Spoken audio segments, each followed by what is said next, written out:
Greetings, I'm Yvonne Stapp for Science for the Public, and I welcome you to Contemporary Science Issues and Innovations. Today we explore the relationship between the healthy diet and healthy brain. Two questions. How does childhood diet affect cognitive development? And two, can good diet prevent cognitive decline as we age? Here to answer these questions is nutrition expert Susan Roberts of Tufts University. Dr. Roberts is the director of the Energy Metabolism Lab at the USDA Nutrition Center at Tufts University and also professor of nutrition. Welcome, Dr. Roberts, and thank you very much for joining us. My pleasure. I'd like to ask for some background on the whole idea of nutrition and the brain in terms of cognitive competence. What's the relationship there between nutrition and brain, please? Well, you know, it's a new science. I think we've been worrying about nutrition to prevent or treat diabetes, Yes. heart disease, arthritis, weak bones. We all accept that nutrition is important for those things. Yes. But it's like nobody's thinking about our brain. Right. And our brain is one of the most vulnerable organs for healthy nutrition. And there's a whole kind of new avalanche, I think, of research that's coming along that shows that nutrition for the brain is at least as healthy as, you know, how to keep your muscles strong with good nutrition, for example, which we all accept. Right. It does seem like it's a new thing, and it should be probably self-evident since the brain burns up a lot of energy, right, and needs some nutrition. I mean, every part of the body. I mean, essential nutrients are called essential for a reason, which is that you can't do without them. Okay. At some point, if you are missing an essential nutrient, your body's going to have severe consequences. The brain is constructed of nutrients. Right. There's essential, you know, all kinds of vitamins, minerals, fats up there that we absolutely need. You were going to talk about, preface the aging and cognition talk with your study on early development. But before we go to that, what nutrients, in your view, are the most important, say, for the brain? You know, I mean, the honest truth is we don't have a really good view of what's... Is there any 1, 2, 3 single nutrients? I'm not sure there is. Okay. I think it's a package because anything can become a limiting factor. If you're not having enough iron, it can become limiting. If you're not having enough B vitamins, you need those too. You know, you need pretty much everything. So the question is, what's the diet? What are the diets of Americans kind of limiting? If you like, what are the most likely things that are going to go wrong? Yes, that's really interesting because we're a society, at least we are, on supplements. So you take a supplement for this and a supplement for that. But that's interesting that you say you need a composite there to ensure the healthy body and healthy brain. Before we get to the study that you're going to talk about on the aging brain, you did a very interesting study, apparently, on the relationship between cognition, early life, and cognitive development, and nutrition. Would you please tell us about it? Happy to. I mean, the conventional wisdom was that, you know, children in Africa and Asia that come in, you know, that eat a poor diet, if they ate a poor diet in the first 1,000 days, that was it. You know, their brain was permanently damaged. They would never recover. They would have a whole life with a damaged brain. And I started to question that wisdom because we know that the brain has got regenerative properties, even through old age. You know, there's cells that can differentiate and, you know, produce fresh brain tissue, basically. So we actually did a whole project in Africa to test trying to put together all of the superfoods and vitamins and minerals that we thought ought to be good for brain health. And we tested it in a very rigorous randomized controlled trial. And sure enough, we saw a big effect on cognition. We also measured actual brain health, things like the blood flow in the brain. We saw huge benefits up to the age of 4. Okay, up to the age of 4. From what age? From 15 months up to 4 years. We could have done it earlier, but it was just a practical scientific issue that we couldn't really measure cognition in the children that were younger than that. Yes. And what was the general dietary deficiency that you noticed? Was it what do you mean that they had a poor diet? You know, I'm a nutrition scientist, but today I still don't know what the limiting factor was. I could name 10 nutrients. You know, they were deficient in iron, zinc, vitamin A, folate, all kinds of things. And so what we did with the supplement, we said, for each we can't tailor this supplement to every individual child. And so what we're going to do is we're going to package everything we can. We're going to try and put in not just the essential vitamins and minerals in fairly high quantities, but we're going to bring in the plant polyphenols, that there's preclinical evidence that's suggesting that those are really healthy for brain health. They prevent the inflammation, they prevent the oxidative damage that can actually break down brain tissue. So we tried to package together enough nutrients in a concentrated form that however bad the child's diet, if they had, you know, 1 dose of this per day, overall it would add up to a good and healthy diet. That was the plan, and it worked. We saw huge changes. Yes, but were they all actually deficient in the first place? That's what I'm. You know, there are areas in this country, all over the world, where diets really are lacking in protein or something or other. I understand what you're trying to say, but you did establish there were deficiencies. You know, nutrition science has limits, and you know, if I look at a child, can I say definitively, is this particular child deficient in anything? I've got really limited tools to do that. I can measure their anemia status, for example. Yes, but their anemia status doesn't actually say what the iron status is in the preclinical stage that's about to make them deficient.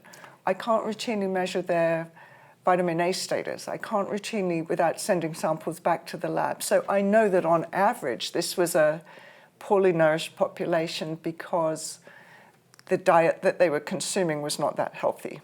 But in terms of just saying, you know, is it A, B, C, D, we couldn't tell. And that's why we said, okay, you know, nutrition science, even in America, we don't routinely categorize. We don't have a clinical test for anybody in America today that can say, what are you deficient in? There isn't a blood test that you can do in a hospital that will give you a full breakdown of what you're missing. And that's true all over the world. So you have to make your best guesses, even as a nutrition scientist. Okay. Then the other is, could you actually determine if they were cognitively delayed or whatever? Were you able to determine that before you started? Again, you know, you're pushing at the limits of nutrition science, and they're really interesting questions. Well, it's just that you're saying after this supplement we saw X, you know, Yes. That's what I'm trying to get at. Right, no, it's a good question. We saw increases in cognition. We can't tell, the baselines were certainly lower than the baselines that you would measure in American children, for example. But those kids had quite limited social stimulation at home. That's the other thing, right. You know, so you don't know whether that was due to nutrition or whether it was social environment. Exactly. That's what I want to get at, because each of these specialities tends to say, well, nutrition is very important or environment is very important or whether, but what I'm trying to get at is that if you provided a nutritional supplement and then say that we saw cognitive improvement, how do you show that that is due to the nutritional supplement? Oh, well, so that I can answer. Okay. I'm pleased to say I can answer that, because that's what a randomized trial does. If you randomize kids, what you do is you say, we're going to take baseline measurements before supplement on everybody, and then somebody else outside the team is going to randomly assign those kids to treatment A or treatment B or treatment C. And the people measuring cognition, the people measuring the brain health through the brain blood flow, they don't know which kid is receiving what supplement. So you can look at the increase in cognition in the kids who have the active supplement and the lack of a change in the control group that received a placebo. Okay, that's what I'm after, sort of that. So we got through that. This went up to age 4, but you were kind of delighted with that, with the results, correct? So you felt that having a sound nutritional base was very important to the cognitive development up to that point, and so on. Okay. Now, I want to ask one more thing here before we leave that subject. What about dietary deficiencies in the mother, that is, and the effect on the placenta? We haven't studied that yet. Okay. I suspect it's hugely important. I would very much like to secure some research funding to go back and study pregnant mothers. It may be hugely important. Right. It does seem like it ought to be important. I ask that because there's been a lot of work on how certain toxins that are ubiquitous at this point cross the placenta, and that affects brain development.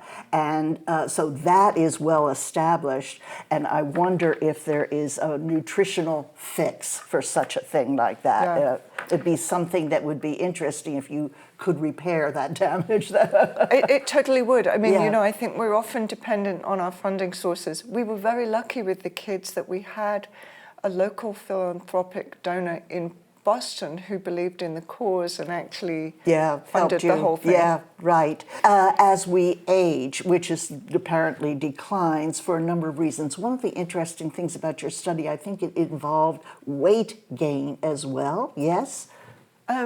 You mean the kid study? No, not the kid study, for the older, the present. Older adults are very vulnerable to nutrition in the brain too, because calorie requirements decrease as we get older. We all know that if you want to not gain a lot of weight, you have to eat less when you get older. And it's just harder to get all of the essential nutrients and good things when you're only eating 2/3 of the calories that you used to do. So aging is a vulnerable time. We get very sensitive to oxidative damage, to inflammation as older people. That's right. So it's a time when nutrition, you know, is probably really important. And at the same time, physicians are keeping us alive longer with medicine, you know. Band-aids.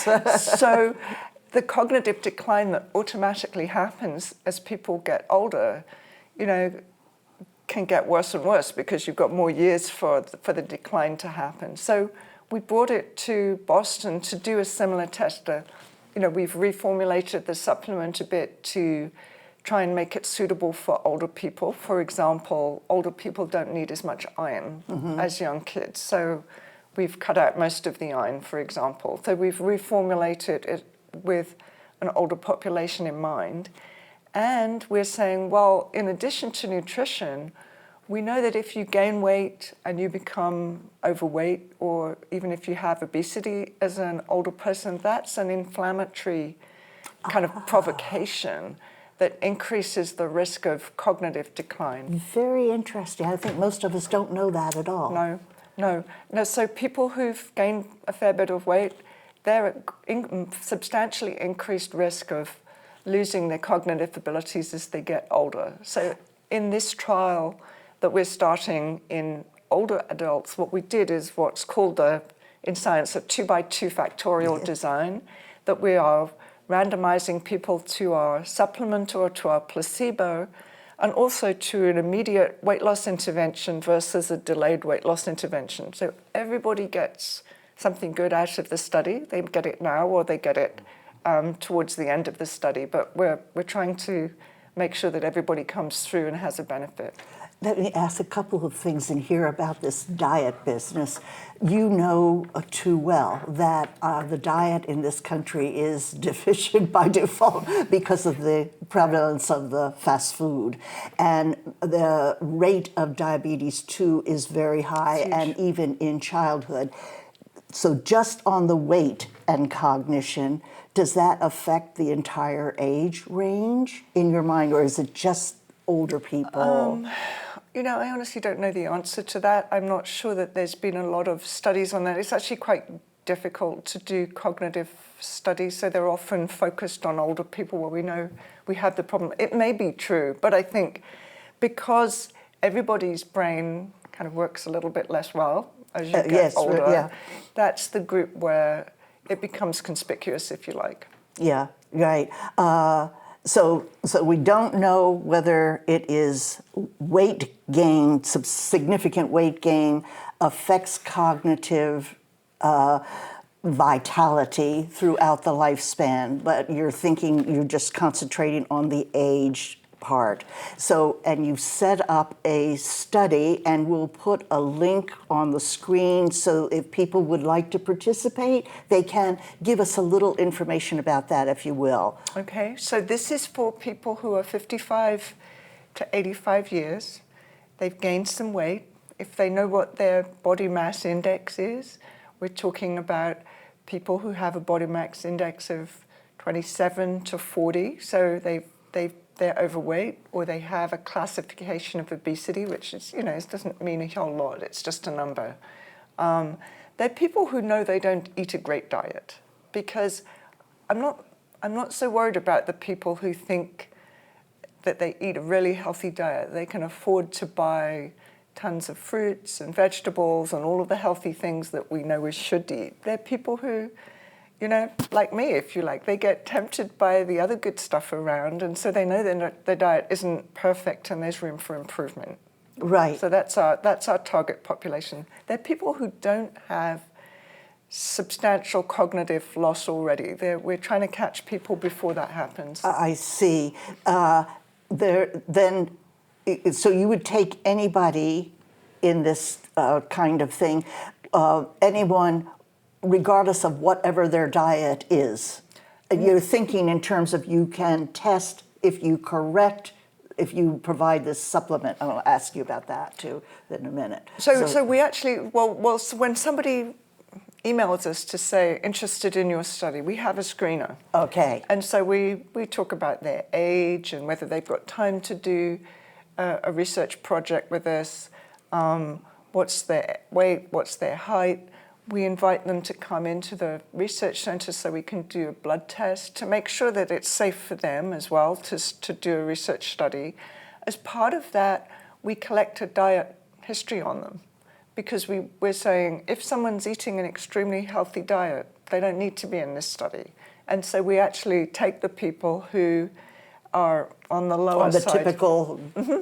A typical person, exactly. Yeah, typical diet in this country, because I would imagine in certain countries or certain regions that diets might differ significantly. And one of the things that the medical people seem very concerned about is the typical American diet in this country, which generates a lot of disorders. Yeah, the diet, we're all kind of subject to all of the environmental temptations that we all know about in America. The average person here does not eat a super healthy diet. Okay, so lots of junk food and that sort of thing, okay. Anybody who loves junk food, who loves a lot of ice cream, cookies, cakes, please. That's right, the other, come and see you, right, okay, come and see you. So that's the sort of focus in this case.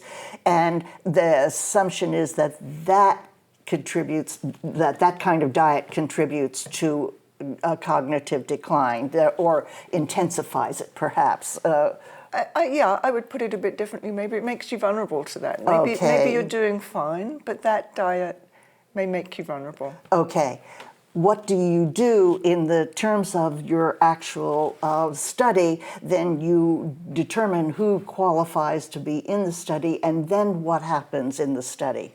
So we invite people in, and we do, before we even start the study, we do a whole cognitive battery we put them through.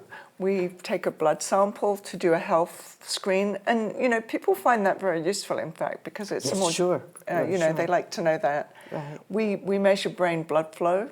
Yes. You shine a light through their forehead, basically, and you can see that it's totally safe. You can see it on the screen. It's very space-age stuff. And then they get randomized to one of their groups. They walk out of the building with their supplement, and knowing whether they're in the immediate weight loss group or the delayed weight loss group. And then we contact them. We're in weekly contact. If they're in the weight loss group, they do a video with a trained interventionist every week to support their weight loss journey.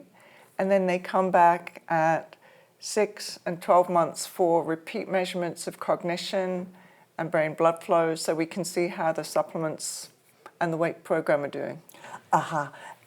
Can you tell us what the supplement consists of? Is it consistent across all the participants, It's for consistent. example? Okay, it's one supplement. Well, I can talk in general terms. What we're trying to do is imagine all of the nutrients in a typical American diet and what's missing. Yes. So What is missing? So what is missing? So what is missing is essential fatty acids, plant polyphenols, the whole array of vitamins and minerals, because as I said, anything in this individual person, maybe nutrient A is missing, in this one maybe it's nutrient B. So we try and package together everything that national surveys tell us are missing.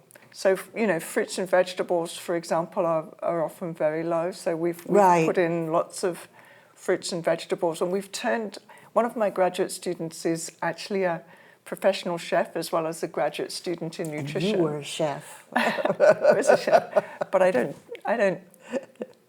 You do that all the time. No. Okay. She designed a very tasty shake in different flavors. Oh, that was the other thing I was going to ask. Yes, Yes. you say it's a shake. It's a shake. So what they go home with is this very tasty shake concentrate, and they can mix it up with any liquid of their choice. It could be water, orange juice, milk, oat milk if they like Sodas. that. Yes.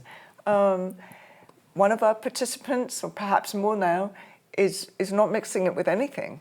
He's eating the concentrate as a dessert and finding it very filling and nice. Okay, that was another thing. As people age, a lot of people have dental issues, or perhaps, you know more about this, digestive issues where they can't handle a lot of maybe high fiber things, or they've never had high fiber, so they don't adapt to it. But yours it's a liquid that they're So it's a liquid or it's a paste, which you can just kind of spoon Right, that's in. what I mean. They don't have to chew and so on. They're going to take this for a certain number of months. 12 months. 12 months, and then they're going to shine, right? Right. We're going to measure them. And, I think, beyond this project, I think that a lot of people find a lot of satisfaction with contributing to research, that research only advances if the scientists design a clever study and if participants come and they enroll in that study. So it's really a partnership. That's really an important point, and I wonder if you'd elaborate just a little bit. If the people, you see signs, for instance, on the T and on the buses and everything to participate in studies of different types, and they say that they're not getting as diverse a population in a lot of studies as they need, but it's a learning experience. It seems like it would be a real learning experience if you participated in a study. Could you tell us a little bit about that, because you've had all participants of all sorts? I love all of our participants. We've got participants from every race in this study. Okay. And I think they all feel that, they feel their own worth from doing this. Exactly. And they learn something. They learn something. It's a really nice social experience, actually, because we pay a lot of attention to our participants. So, I swear I remember every participant who's ever been through one of my projects, because we end up spending... And like family or something. They are. We talk about all kinds of things. We talk about our kids. We talk about the study. We really care about them. And I'm in touch with many of my old participants just because they become like family. Yes, It's very nice. yes. I was going to say it would be wonderful to have like teenagers or young people involved in studies too, because you get an idea of how the science works, and so it's a different kind of learning, but it's very educational in many ways too. And of course, you do feel good as just a good citizen or something or other to try something out. What do you anticipate if in terms of this study on the cognitive development and the aging brain? I'm expecting to see positive benefits of the supplement. I don't know whether we'll see benefits of weight loss. Yes. I just don't know. Right. But I'm based on our kid results, I'm very optimistic that we're going to see results of the supplement itself. And that the brain blood flow in our kids was a very sensitive indicator. So, I think that's going to be our first thing. I don't know how long it'll take to see things. When we submitted this project to the National Institute of Health for funding, the first time that we submitted it, the reviewers came back and said, well, you've proposed a 6-month study. Do you know that 6 months is long enough? And that was a good question. Yes, so when we submitted our revision that was funded, we increased the length to 12 months. I don't think it's going to take 12 months to see. I think we're going to see results in 6 months, but, we'll see. Right. The other thing is that we were talking about before we started that with the COVID, the long COVID stuff, we're seeing strokes in young people, which doesn't make any sense at all. It's a big shock. But do you screen for that sort of thing if people have had strokes or whatever? I don't know if diabetes is part of part of the screening or so not. Diabetes is actually an exclusion, not because it wouldn't be important for that group, but because NIH thought that might be a kind of a confounding variable in the statistical analysis. Yes. So another thing I should mention is we do actually provide a stipend for our volunteers. I don't think that's what motivates people, but we're actually providing a stipend of about $1,500 for the people who go all the way through. These days, that probably is very tempting too. But and usually there are stipends with these studies. So I think the participation by itself was probably very exciting. But I do hope you learn a lot and that your magic formula will improve people's cognition. Very briefly, what is in that cognition? In terms of the test, what is in there? What can you do? Is it memory, for example? Memory is included in it. Decision making, short-term memory, longer-term memory, decision making, switching between one task and another, how quickly you can do that, all the kinds of things that people get more challenged with as they get older. Yes, I brought that up mainly because people usually indicate it is memory that goes. Yes. And but I wonder if it affects other things. You like, I don't know, simple mathematics, that all that sort of thing you normally do. Is that part of the decline? It's all part of it. Cognition is not my particular expertise. So we actually went to the University of Florida and we got one of the world's experts in cognitive tests to design and train everything. So the whole cognitive battery is about 45 minutes. And it does include short-term memory because that's one of the things which... The first to go, like what's my name and things like that, right. No, but that's really important. And also, again, because we saw this with COVID, affecting a number of cognitive things independent of age. And so I'm sure that is something to be considered as well. I don't know, but in any case, I hope the study goes well. I wish you the best with it. And again, to remind viewers that they can contact you and find out about participating in the study. It should be lots of fun, and there's some yummy thing to eat every day, right? Every day. Every day. No, thank you so much. Thank you very much for joining us, and best of luck with that.